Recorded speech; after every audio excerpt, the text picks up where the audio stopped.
selamat datang kembali di 22 Stories.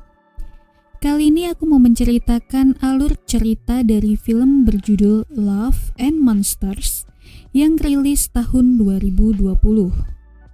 Film ini dibintangi oleh Dylan O'Brien, pemeran Maze Runner.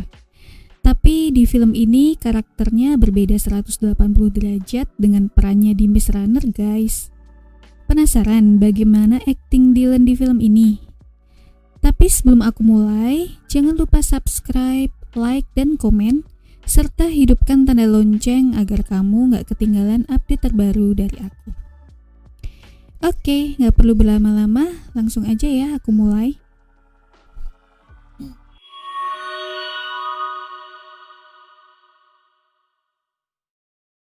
I didn't really have your typical upbringing. I did at first. Diceritakan sebuah asteroid akan jatuh ke bumi dan berhasil dicegah oleh beberapa roket untuk meledakkan asteroid tersebut. Namun, ledakan tersebut membawa senyawa kimia dan menghujani yang ada di bumi. Seketika serangga-serangga yang ada di bumi bermutasi dan berubah menjadi monster pemakan manusia, yang membuat populasi manusia berkurang 95% hanya dalam setahun. Orang-orang yang selamat kemudian memutuskan untuk tinggal di bunker atau goa atau di bawah tanah agar terhindar dari serangan monster tersebut. Dan itu sudah berlangsung selama 7 tahun. Joel Dawson, pemeran utama dalam film ini, adalah seorang yang bisa dikatakan payah. Ia selalu gugup dan hanya terdiam jika berhadapan dengan sesuatu. Dalam bunker tempatnya tinggal, hanya dialah satu-satunya orang yang tidak berpasangan. Sebenarnya dia mempunyai kekasih yang bernama Amy, namun terpisah jarak karena serangan monster 7 tahun yang lalu. Sedangkan ayah dan ibunya meninggal dalam peristiwa tersebut. Dia menjadi koki dan ahli radio di sana, karena memang hanya radio yang bisa digunakan untuk saling berkomunikasi antar koloni. Saat itu, bunker mereka diterobos oleh seekor monster. Para penghuni di sana segera bergegas mengambil senjata dan berusaha membunuh monster tersebut, kecuali Joel. Joel dianggap tidak bisa menangani hal semacam ini karena dia yang sering gugup.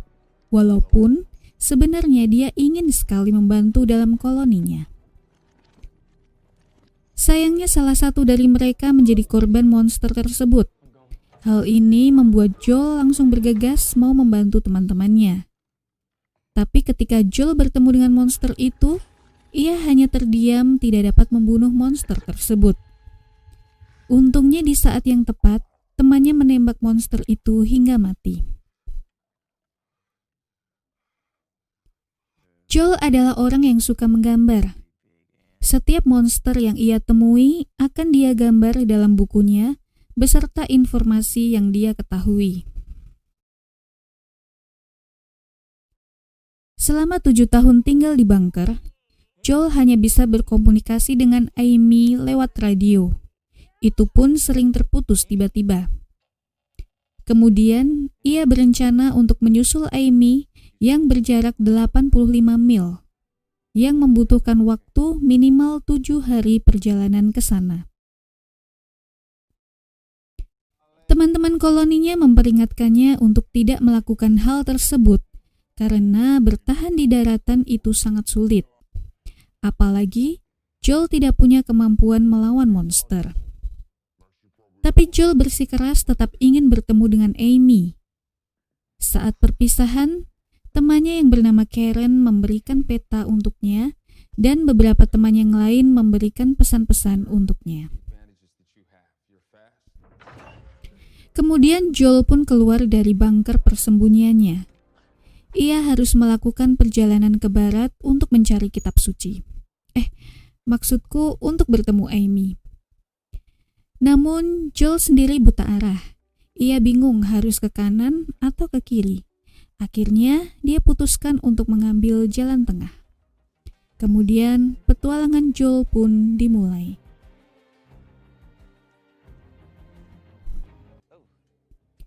Dalam perjalanannya, dia melihat beberapa telur monster, mobil-mobil, serta rumah-rumah yang tak berpenghuni. Dan ia pun mendengar suara aneh dari kejauhan. Ia ingat pesan temannya untuk lari dan bersembunyi jika terjadi sesuatu. Kemudian ia berlari ke sebuah rumah yang ada di sana. Namun, sesampainya di sebuah kolam, ternyata ada monster katak di dalam kolam tersebut. Joel tertangkap dan akan dimakan oleh monster itu. Tapi, ada seekor anjing bernama Boy yang datang menyelamatkannya dan membawanya ke sebuah bus tempat tinggal Boy. Disitulah Joel kemudian bermalam. Esok paginya, Joel berpamitan dengan Boy untuk melanjutkan perjalanan. Namun, Boy ingin mengikutinya dengan membawa gaun merah punya pemiliknya dahulu. Boy menjadi teman bicara Joel selama perjalanan. Dengan Boy, Joel banyak belajar dunia luar, termasuk melarangnya untuk makan buah beri beracun. Tanpa sengaja, Joel jatuh ke sebuah lubang, di mana lubang itu banyak berisikan tulang belulang. Ia berusaha untuk memanjat lubang tersebut, namun gagal. Malahan mulai terdengar suara-suara aneh dari dalam lubang-lubang kecil yang ada di sana. Ternyata, di dalamnya berisikan monster dan berusaha untuk menyerang Joel. Untunglah di saat yang tepat, Joel diselamatkan oleh dua orang. Mereka bernama Clyde dan Minnow.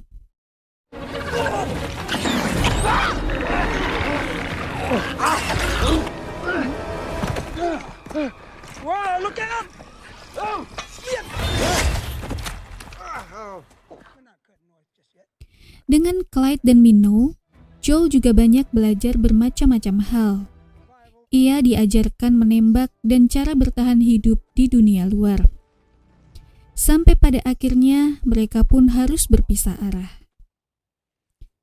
Clyde dan Minnow ke arah utara, ke pegunungan yang mereka yakini hanya ada sedikit monster di sana, dan Joel ke arah barat, ke pantai Jenner tempat Amy berada. Saat sampai di rawa-rawa, Boy terlihat aneh dan ketakutan. Joel bingung tak tahu apa yang terjadi. Namun kemudian Joel mulai mendengar suara dan mengajak Boy untuk segera pergi dari sana. Tapi Boy tidak mau beranjak dan masih ketakutan. Saat itu mulai muncul monster mirip lipan dari tanah.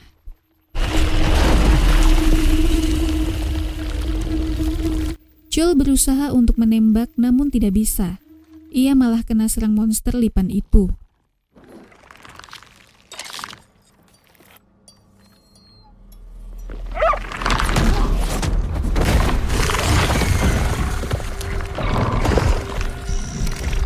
Saat ia terjatuh, ia teringat dengan kedua orang tuanya saat terakhir mereka berpisah.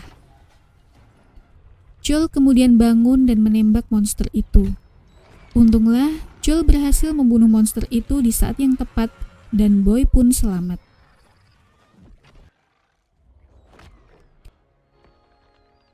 Malam pun tiba dengan ditemani hujan deras. Joel kemudian berteduh di sebuah motel. Di sana dia bertemu dengan robot bernama Mavis dan dihibur olehnya. Joel juga sempat menghubungi Amy lewat radio dengan menggunakan tenaga Mavis. Amy mengatakan jika ia dan koloninya akan diselamatkan dan keluar dari sana. Belum selesai obrolan mereka, sambungan radio pun terputus karena sumber tenaga Mavis akan habis.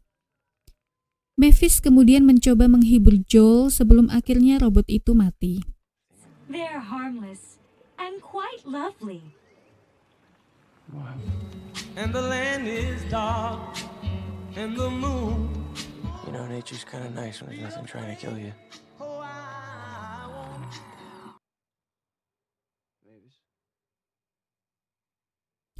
Esok paginya, Joel melanjutkan perjalanannya bersama Boy. Tiba di suatu tempat, Boy mulai berlari dan bersembunyi lagi.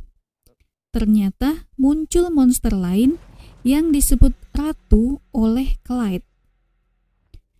Monster itu membelah tanah dan akan bereaksi terhadap suara dan getaran. Kejar-kejaran pun terjadi. Kemudian mereka bersembunyi dan berusaha untuk terus diam dan tak bergerak. Saat monster itu mulai pergi menjauh, Boy melihat gaun merah milik pemiliknya tercebur ke sungai. Hal tersebut membuat monster itu kembali lagi dan akan memangsa Boy. Joel pun kemudian berlari mengambil granat yang diberikan Clyde sebelum berpisah. Ia berhasil melemparkan bom tersebut tepat ke dalam mulut si monster dan meledakkannya.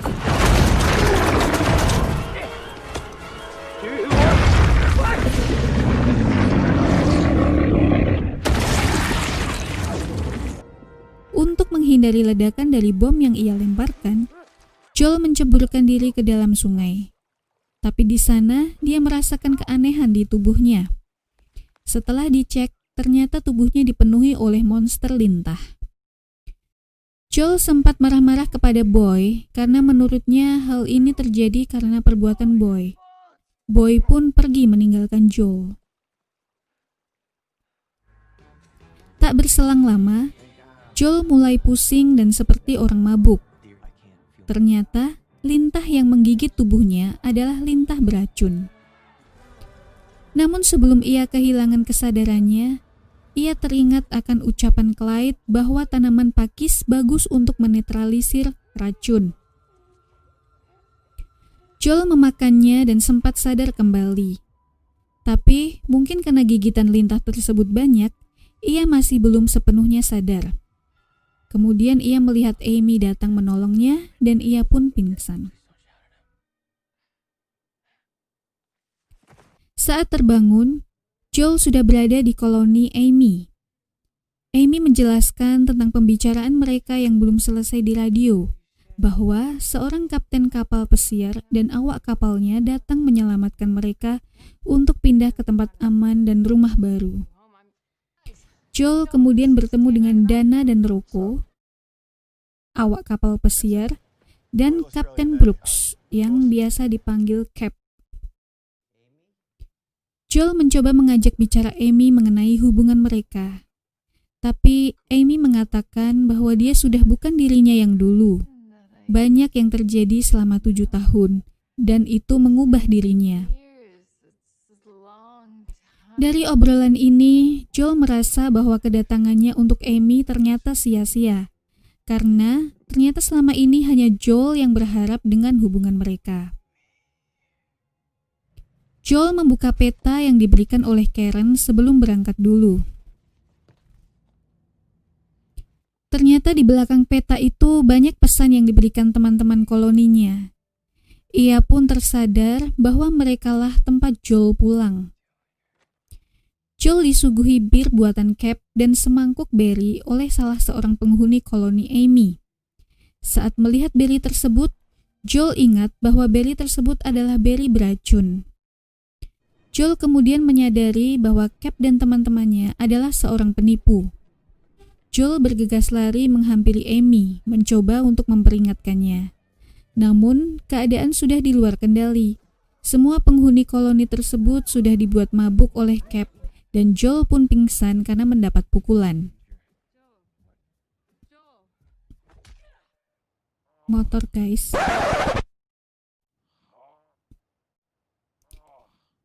Setelah sadar dari pingsannya, Joel, Amy, dan penghuni lain sudah dalam kondisi terikat.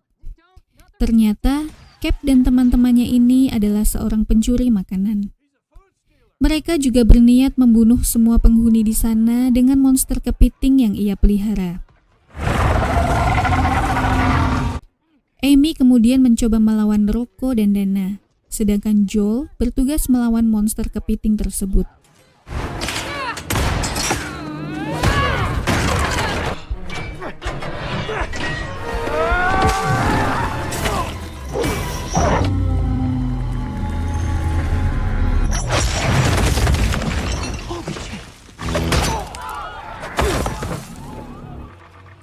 Tiba-tiba muncul Boy berusaha menyelamatkan Joel yang sempat pingsan. Cap, Rocco, dan Dana kemudian berusaha untuk melarikan diri.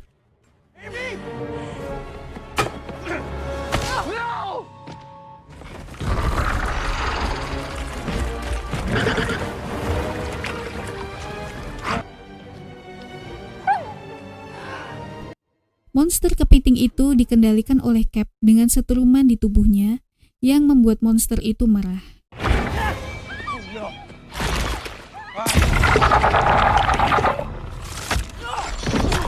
Amy, throw me the cannon. I know how to kill it. Saat hendak menembak, Joel melihat mata monster tersebut. Joel ingat akan kata-kata Minnow bahwa lewat matanya kita bisa tahu monster itu baik atau jahat. Joel menyadari bahwa monster tersebut sebenarnya baik.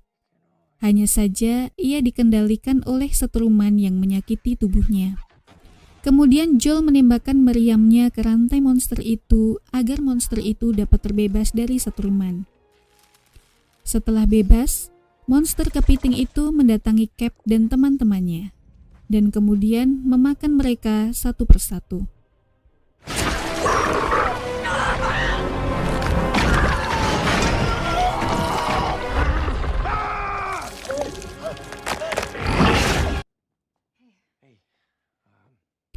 Setelah kejadian itu, Joel pun berpamitan dan melakukan perjalanannya untuk kembali ke koloninya. Sesampainya di sana, Joel melakukan siaran radio dan menceritakan pengalamannya selama ini. Siaran ini menginspirasi banyak orang dari koloni-koloni lain dan membuat mereka meninggalkan tempat tinggal mereka untuk pindah ke pegunungan, termasuk koloni Amy. Oke, itulah tadi alur cerita dari film Love and Monsters. Cukup menginspirasi ya guys. Orang yang benar-benar payah dalam segala hal, tapi bisa dan mampu untuk mengubah dunia. Asal kita mau keluar dari zona nyaman kita selama ini, maka kesempatan lain akan terbuka. Nah, sekian dulu dari aku. Sampai ketemu di video selanjutnya ya.